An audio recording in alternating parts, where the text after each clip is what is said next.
Përshëndetje, jemi në podcast, jemi në radar. Ditën e sotme do të dalemi tek trupi jon. Me ne është bashkuar një mik I podcastit. Shpesh kemi bërë episode me të dhe I ka dhënë zgjidhje dhe përgjigje të gjitha pyetjeve që shpeshherë edhe ne ngrem me veten ton, por edhe nuk dim të japim përgjigje, ndërsa ai në një formë tejet origjinale dhe shumë biologjike ka ditur të japi përgjigje. Me ne është Luciano Bardhi. Kënaqësi. Bardhi, shumë faleminderit që jeni me. Të lutem, gjithnjë këtu është kënaqësi dhe ambientin e keni të rrethuara nga ndjenjat pozitive siç edhe gjithë stafi është. Faleminderit. Shumë faleminderit zoti Bardhi. Ju shpeshherë keni thënë edhe këtu ku kemi qenë në podcast rëndësinë e zorrës. Zorra sipas jush është një organ tjetër rëndësishëm dhe shpeshherë neglizhohet. Si mund të ndikojë zorra tek çdo sëmundje? Pra çfarë lidhje ka? Shiko Mario, ne në 3-4 bashkëbisedime ose podcaste që kemi bërë, e kemi vendosur pothuajse theksimin më kryesor e kemi nënvizuar që sistemi gastrointestinal është shumë I rëndësishëm dhe Hipokrati, që është babai I mjekësisë moderne, ka thënë që zakoni më I keq I njeriut është 1/3 e gabuar. Pra, ne në shumicën e kohës kuptojmë dhe nënkuptojmë fjalën tretje sikur ne kemi një stomak aty si një depozitues ushqimor dhe zorën e hollë të cilat ato shërbejnë vetëm për të tretur ushqimin, por në fakt nuk është ashtu. Unë kam thënë se çdo sëmundje patjetër që fillesat më kryesore, pra kryesisht sëmundjet autoimune, sepse ka dhe shumë sëmundje të cilat janë genetike, të cilat kanë predispozita genetike por nëse ne duam që të trajtojmë dhe duam që të ndihmojmë mbështetjen që ta përmirësojmë atë sëmundje, qoftë ajo një sëmundje autoimune, qoftë edhe ajo një dobësim I sistemit imunitar, fokusin duhet ta vendosim tek zorët. Brenda mikrobiotës, mikrobiot do të thotë qyteti ose ai ekosistemi ku jetojnë bakteret, viruset ose mikroorganizmat e ndryshëm, nëse ne nuk kujdesemi për ato dhe nëse aty ka një disbiozë ose një inflamacion, atëherë trajtimi dhe mbështetja e sëmundjeve bëhet më e vështirë. Një person kur ka ose kur ka problematika me sindromën e zorrës së irrituar, marrja e probiotikëve, e glutaminës, e zinkut e përmirëson shumë. Dhe reduktimi I ushqimeve të cilat janë lule lakrës ose brokoli, ushqimet e procesuara atë ndihmon shumë. Pra, mbështetja e sëmundjeve të ndryshme patjetër që niset nga zora. Nëse një person nuk kujdeset për sistemin tretës, kryesisht për zorën e hollë, atëherë mund ta ketë vështirë trajtimin e sëmundjeve të tjera, sepse aty pothuajse janë mbi 70% e sistemit imunitar. Aty janë dhe qelizat të cilat quhen qelizat e komplementit ose sistemi imunitar I lindur, qelizat limfatike. Madje unë I them zorëve si një borë ose si një derë me siguri shumë të lartë, apo si një derë e cila para se molekulat të hynë në gjak futen njerëz si fillim aty. Dhe ka shumë lidhje madje Mario, do ta përmendim dhe në emision, zorët dhe zemra. Zorët formojnë dhe bëjnë të mundur prodhimin e një molekule e cila quhet citrulin. Citrulina sot po përflitet si një molekulë ose si një aminoacid I cili lidhet shumë me prodhimin e oksidit nitrik. Citrulina formohet nga enterocitet e zorës hollë, kryesisht glutamina që është një aminoacid, formon glutamati nëpërmjet glutaminazës, glutamati nëpërmjet enzimës së sinetazës 5 pirolin karboksilazës formon pirolin 5 karboksilatin, pirolin 5 karboksilati formon më pas citrulinën, pra citrulina është një lëndë që I jep endotelit, pra endëve të gjakut vazodilatacion. Dhe inflamacioni në zorë është armiku I mëlçisë edhe I zemrës. Qartë, por kur neve flasim për zorën në mënyrë konjektive na shkon mendja edhe tek tretja. Si ta dallojmë një tretje të mirë? Shumë njerëz që un kam bisedime ose që konsultoj, fjala vjen kur më pyesin përse si ka mundësi që më ka dalë disa herë vitamina D e ulur ose vitamina B12 e ulur apo qoftë edhe mund ta themi hekuri I ulur ose feritina. Feritina është depozita e hekurit, por që nuk kuptohet dhe në analizë hekuri zakonisht I ulur. Tani, nëse një zorë nuk është e shëndetshme, nuk përthith.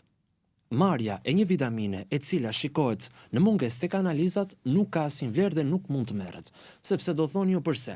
Atëherë, enzima e cila aktivizon kalcidolin e kalcitriol quhet alfa-1 hidroksilaza. Pra, mungesa e vitaminës D. Mungesa e vitaminës D lidhet edhe më së shumti me diversitetin e mikrobiomës. Pra patjetër që dielli është I rëndësishëm sepse burimi më kryesor I vitaminës D patjetër që janë rrezet e diellit, që është burimi numër 1, por mëlçia e ngarkuar, veshka e ngarkuar, do thoni po si ngarkojnë këto?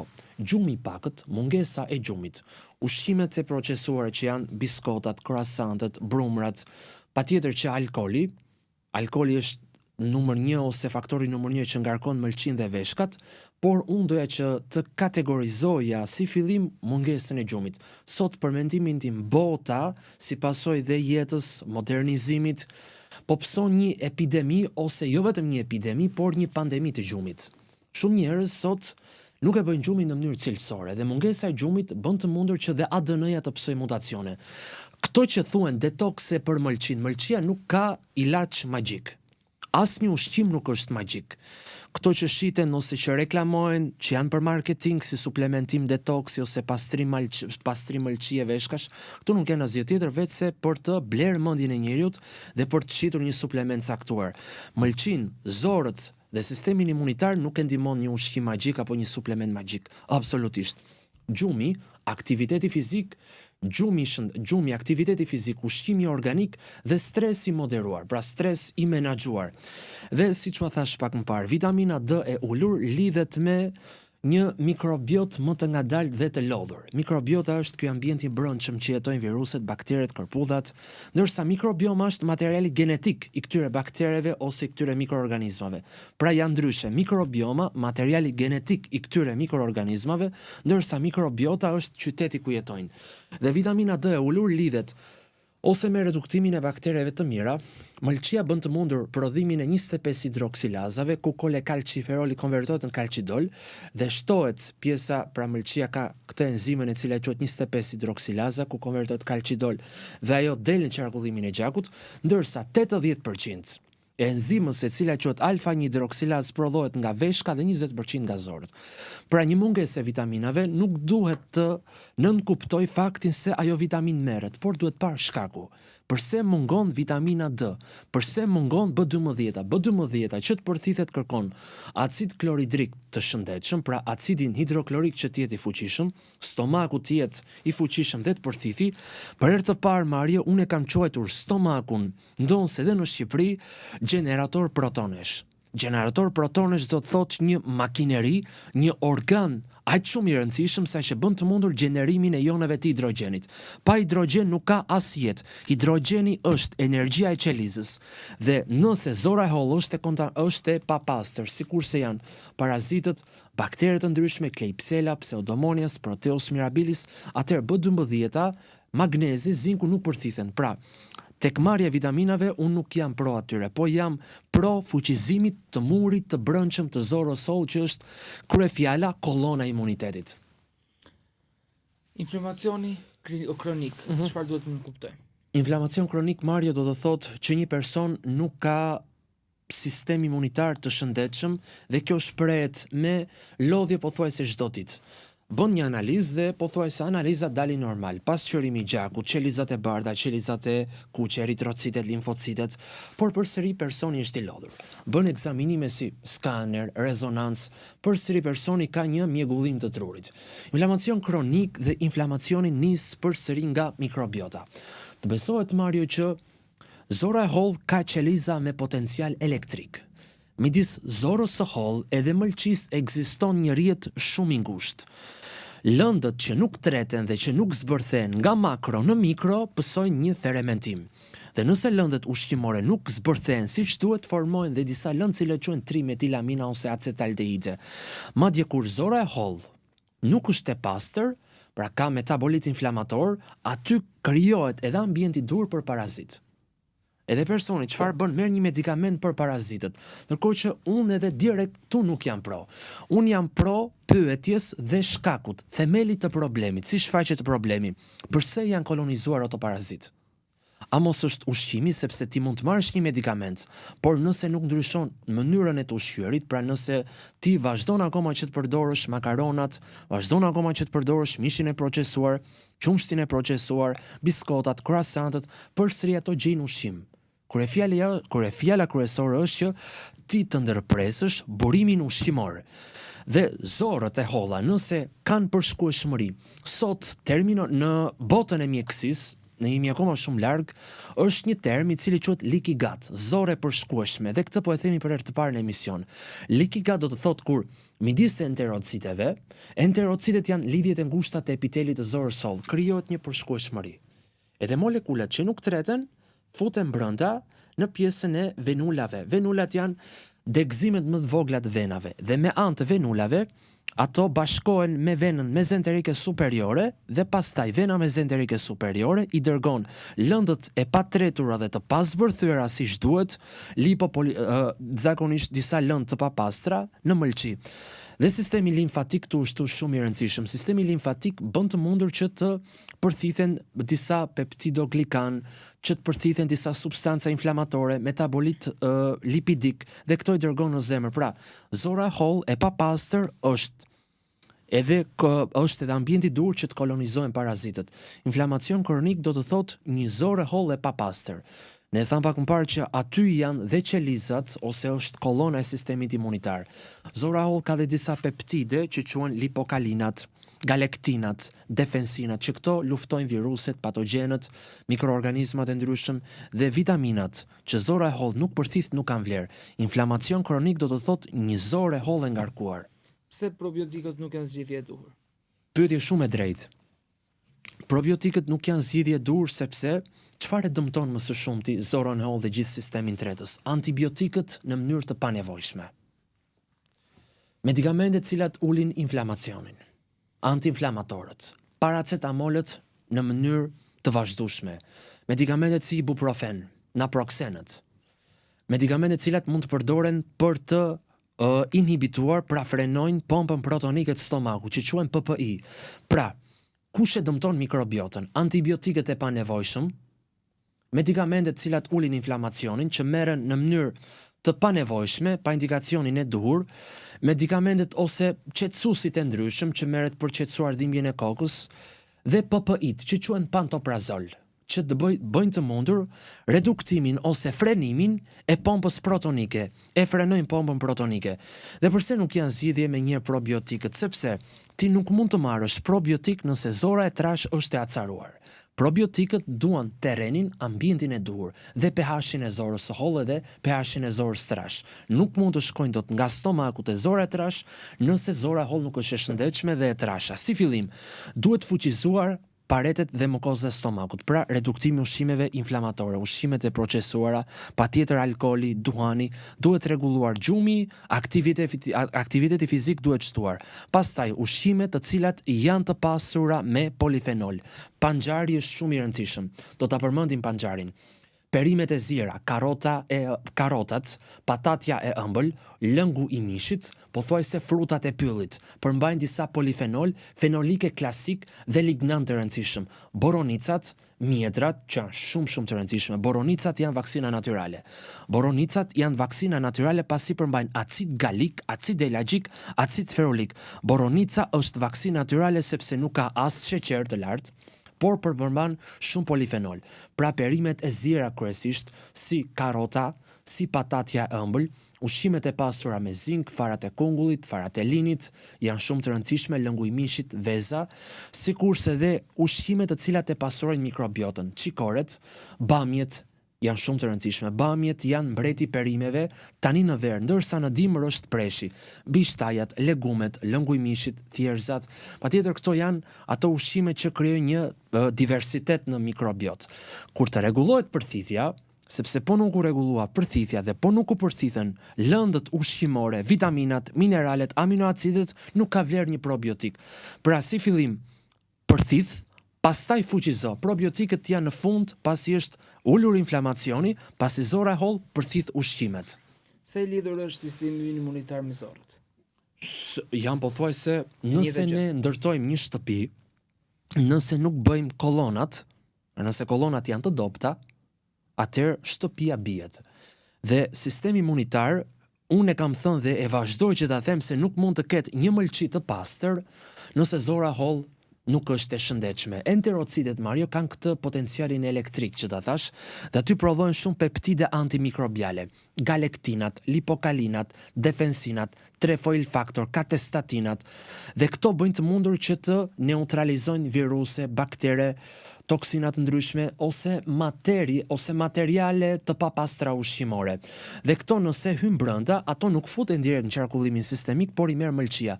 Dhe mëlçia ka një rrjet të veçantë që quhen kapilarët sinusoid ose qelizat Kupfer, makrofag quhen ato. Makrofagët bëjnë fagocitoz, peptidoglikanët, lipopeptidet, lipidopeptidet, lipopolisakaridet që merren nga zora holl, ajo i merr këto dhe i fagociton. Fagociton quhet i neutralizon. Dhe këto janë kapilarët sinusoidal që bëjnë të mundur dhe shkëmbimin e materialeve ushqimore. Dhe më pas këto nëpërmjet venës qendrore dërgojnë përsëri tek vena cava dhe pastaj vena cava i dërgon në pjesën e atriumit të djathtë. Prandaj zora e holl është themeli i imunitetit. Aty ndon se nuk është zora e holl si një organ që bën të mundur vetëm atë tretin e ushqimit, por aty prodhojnë peptide. Peptidet janë peptida antimikrobiale, molekula të cilat nuk lejojnë hyrjen e viruseve, të toksinave, të materialeve të papastra brenda në trup.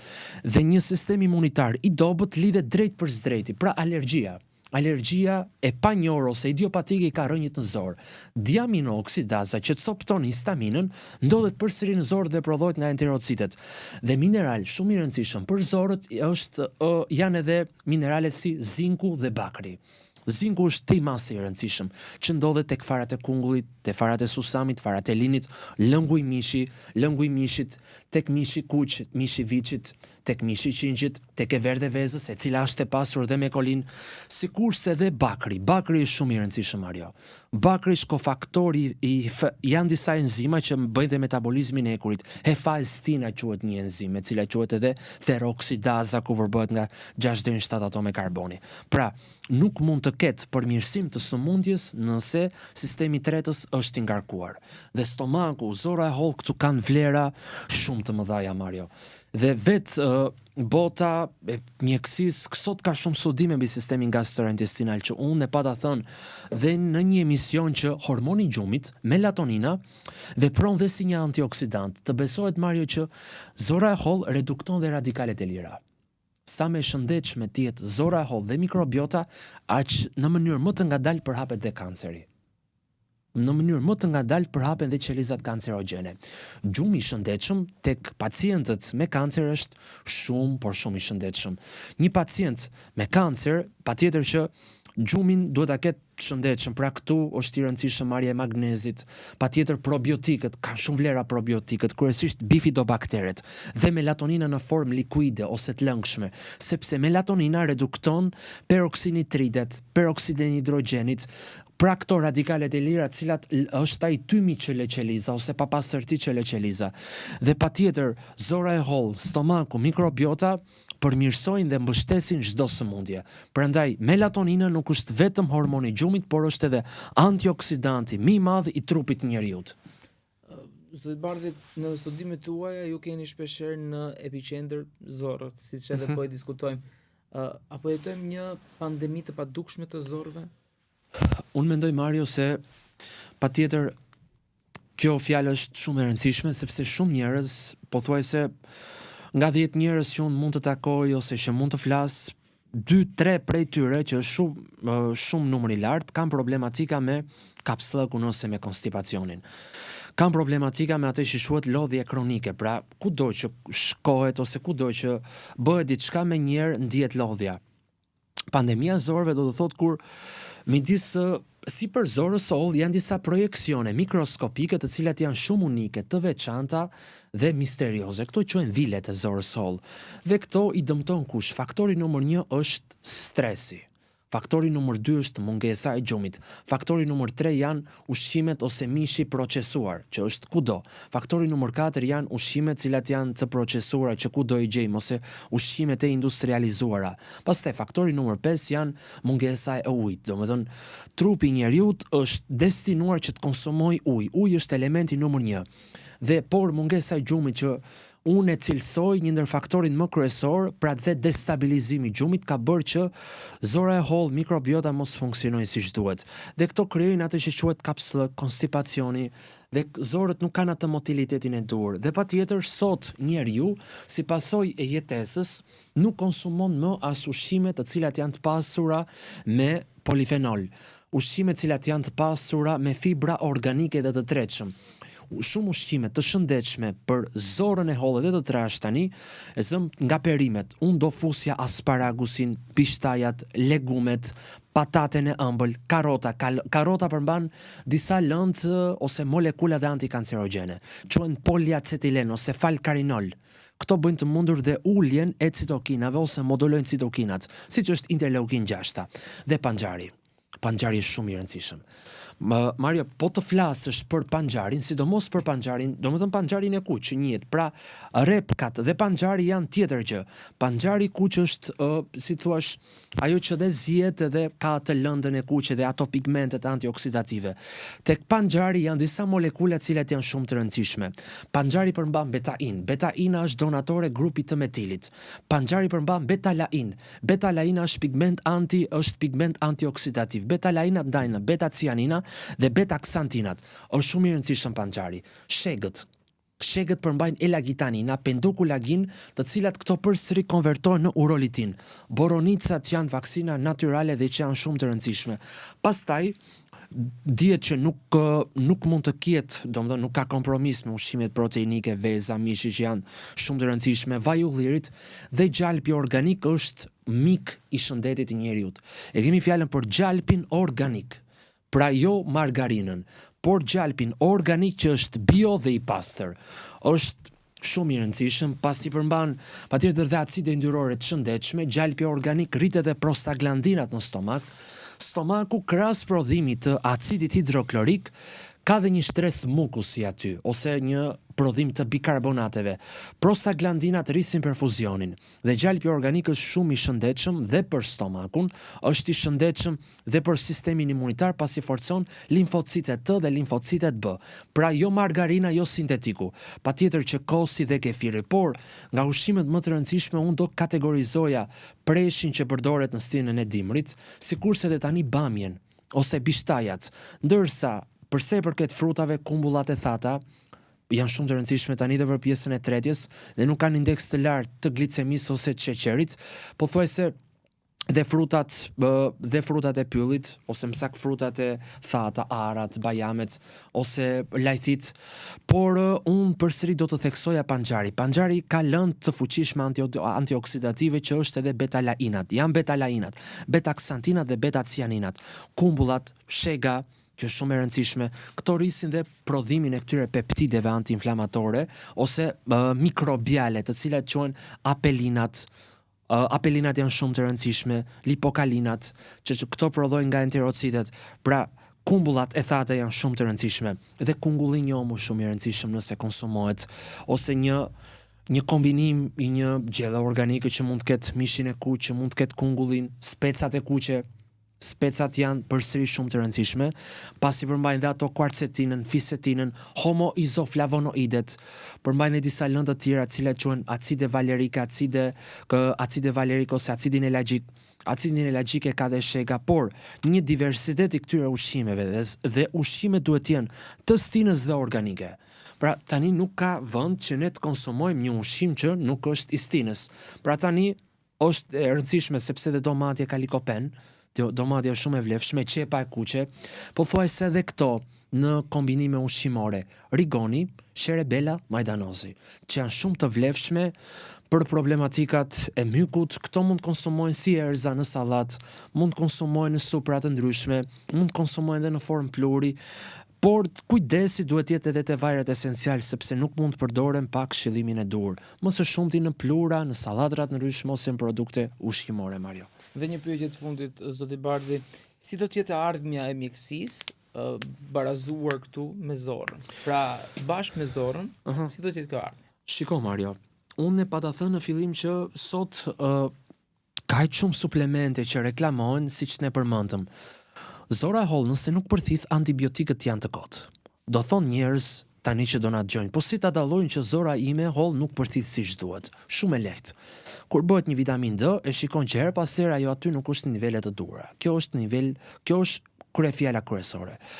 Kur zora e holl nuk përthith është kur trupi i njeriut sa konsumon ushqim fryhet, sepse këtu nuk mund të funksionojnë siç duhet enzimat. Pra, unë e lidha këtë sepse aty është epiqendra kryesore dhe është rruga kryesore që forcon sistemin imunitar.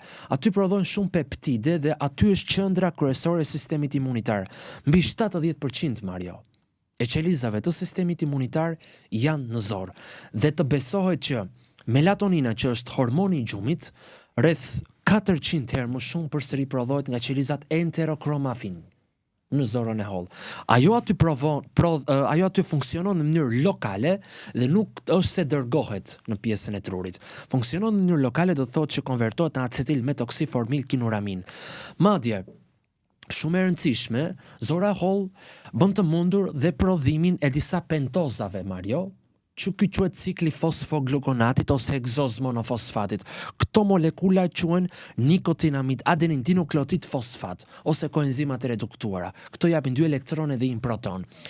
Dhe sot zorët po ngarkohen nga faktorët e mjedisit, ndotja e ajrit, mungesa e gjumit, ushqimet e procesuara, medikamente shumë, Mario. Medikamente shumë. Sot njerëzit po përdorin shumë medikamente. Statistikat e depresionit, të ankthit po shkojnë në shifra stratosferike, po shkojnë nivele shumë të larta, sepse njeriu sot nuk ka më as burime të kënaqësisë së reja. Domethënë nuk po prodhon më as kreativitet dhe është mbytur në një kakofoni fiziologjike. Dhe kjo ka bërë të mundur që zora e holl të bëhet dembele. Zora e trashë të bëhet dembele. Mos të harrojmë që ajo lidhet me trurin me anë të nervit vagus. Dhe këto sa më pak lëndë ushqimore të përthithin, siç është B12, zinku, bakri, magnezi, por zinku, bakri për mendimin tim janë shumë të rëndësishme. Dhe para se të merret një suplement, qoftë një vitamin, një omega 3, një kolagen, duhet shtruar pyetja: si po ushqem, si po fle, si po bëj aktivitet fizik. Ecja, gjumi, ushqimi organik, për mendimin tim janë kryefjala kryesore. Nëse këto janë të shëndetshme, atëherë mund të merret një suplement. Dhe suplementin unë këshilloj që të merret që të forcoj murin e brendshëm të zorës së holl. Po nuk u forcua muri i brendshëm i zorës së holl, nuk vlen asnjë suplement. Për ato qelizat cilat quhen enterocitet. Zora e holl ul edhe ngarkesën ose ul ekspozimin e toksinave në mëlçi. Zoti Bardhi, shumë faleminderit që ishit me ne dhe faleminderit shumë për çdo këshill që ju. Kënaqësi Mario, kënaqësi shumë e madhe që ne të flasim dhe të lidhim se trajtimi dhe mbështetja e shumë sëmundjeve lidhet me një sistem tretës të shëndetshëm. Faleminderit. Të lutem.